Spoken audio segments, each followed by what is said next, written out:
Nasilat ng kulelat na NBA team na Charlotte Hornets ang Indiana Pacers sa score na 111-102. Sumandalang Hornets sa kanilang mainit na opensa kung saan 7 players nila ang nagtala ng double figures. Halos triple-double naman ang ginawa ni Mikal Bridges na may 20 points at 10 rebounds para sa kanilang ika-12 panalo pa lamang ngayong season. Sa ibang game naman, panalo pa rin ang Philadelphia 76ers matapos na makalusot sa Cleveland Cavaliers habang hindi pa rin naglalaro ang NBA MVP na si Joel Embiid dahil sa injuries. Namayani ang Sixers sa kabila na rin ng all-around performance ni Donovan Mitchell ng Cavs na mayroong 36 points.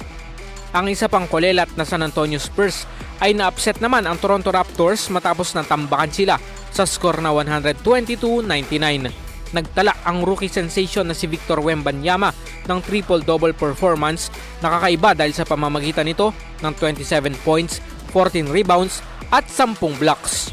Para sa ating RMN Sports, Radyo Manjairos Peña, Florida, Tatak RMN.